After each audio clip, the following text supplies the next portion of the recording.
భార్యను పుట్టింటికి పంపాడు, ప్రేయసిని ఇంటికి పిలిచాడు. కట్ చేస్తే తెల్లరేసరికి దారుణం. విశాఖ గాజువాకలో దారుణ ఘటన చోటు చేసుకుంది. ఓ వ్యక్తి తన ప్రియురాల్ని అత్యంత కిరాతకంగా హత్య చేసి ముక్కలు ముక్కలుగా నరికేశాడు. అనంతరం కొన్ని శరీర భాగాలను ఫ్రిడ్జ్ లో ఉంచి మరికొన్ని శరీర భాగాలను సంచిలో మూట కట్టాడు. భార్య పుట్టింటికి వెళ్లిన సమయంలో ప్రియురాలు ఇంటికి పిలిచి ఈ దారుణానికి పాల్పడ్డాడు. ఘటనపై కేసు నమోదు చేసుకున్న పోలీసులు నిందితుడిని అదుపులోకి తీసుకుని హత్యకు గల కారణాలపై దర్యాప్తు చేస్తున్నారు. ప్రేయసిని ముక్కలు ముక్కలుగా నరికి ఆమె శరీర భాగాలను ప్రియుడు ఫ్రిడ్జ్ లో దాచిపెట్టిన దారుణ ఘటన విశాఖపట్నం జిల్లా గాజువాక ఎల్వి నగర్ లో ఆదివారం అర్ధరాత్రి జరిగింది.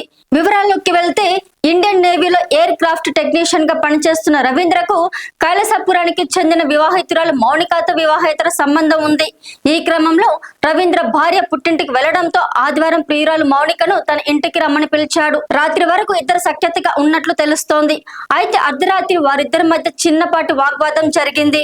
మౌనిక డబ్బులు అడగడంతో క్రమేణా గొడవ పెద్దదైంది. దీంతో కోపంతో రగిలిపోయిన రవీంద్ర ఇంట్లో ఉన్న కత్తితో మౌనికను పొడిచి చంపేశాడు. ఆమె చనిపోయిన తర్వాత మృతదేహాన్ని 4 ముక్కలుగా నరికి సగ భాగాన్ని ఫ్రిడ్జ్ లో పెట్టేశాడు. మరో భాగాన్ని మూట కట్టి ఇంట్లోనే ఓ మూలన ఉంచాడు. తల కాల భాగం పెందుర్తి ధారపాలెం ప్రాంతంలో దహనం చేశాడు.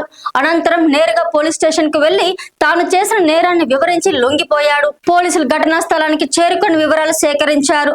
నిందితుడు రవీంద్రను అదుపులోకి తీసుకుని దర్యాప్తు చేయడంతో తనను మౌనిక డబ్బు కోసం తీవ్రంగా వేధిస్తోందని, తట్టుకోలేక హతమార్చానని అంగీకరించాడు.